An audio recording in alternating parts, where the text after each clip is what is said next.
ജുനൈദുൽ ബഗ്ദാദി ഒരു പ്രൊഫഷണൽ ഗുസ്തിക്കാരനായിരുന്നു. തൻ്റെ ഉപജീവനമാർഗം ഗുസ്തിയിലൂടെയായിരുന്നു അദ്ദേഹം കണ്ടെത്തിയിരുന്നത്. പതിവ് പോലെ ഒരു ദിവസം ബഗ്ദാദ് നേതാവ് പ്രഖ്യാപിച്ചു, ഇന്ന് ജുനൈദ് ബഗ്ദാദി ഒരു ഗുസ്തിക്കാരനായി തൻ്റെ കഴിവുകൾ ഇവിടെ പ്രകടിപ്പിക്കും.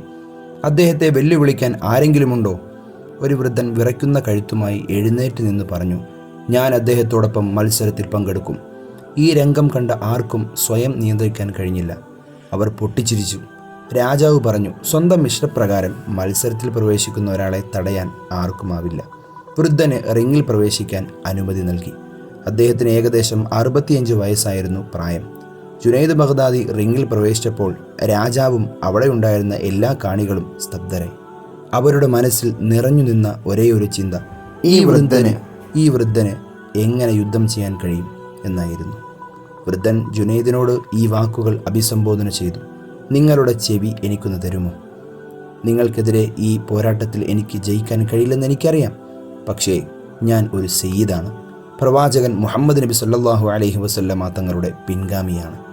എൻ്റെ കുട്ടികൾ വീട്ടിൽ പട്ടിണി കിടക്കുകയാണ്.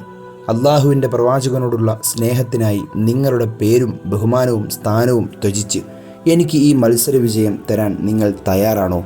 നിങ്ങൾ ഇത് ചെയ്താൽ എനിക്ക് സമ്മാനത്തുക ശേഖരിക്കാനും അതുവഴി ഒരു വർഷം മുഴുവൻ എൻ്റെ കുട്ടികളെയും എന്നെയും പോറ്റാൻ എനിക്ക് കഴിയും. ജുനൈദ് ബഗ്ദാദി സ്വയം ചിന്തിച്ചു, ഇന്ന് എനിക്കൊരു മികച്ച അവസരം ലഭിച്ചു.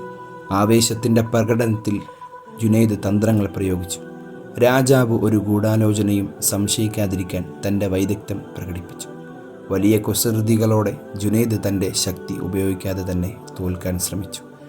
ആ വൃദ്ധൻ നെഞ്ചിൽ കയറി നിന്ന് സമ്മാനത്തിന് അർഹനായി. ആ രാത്രിയിൽ ജുനൈദ് ബഗ്ദാദി പ്രവാചകൻ മുഹമ്മദ് നബി സല്ലല്ലാഹു അലൈഹി വസല്ലമ തങ്ങളെ സ്വപ്നം കണ്ടു.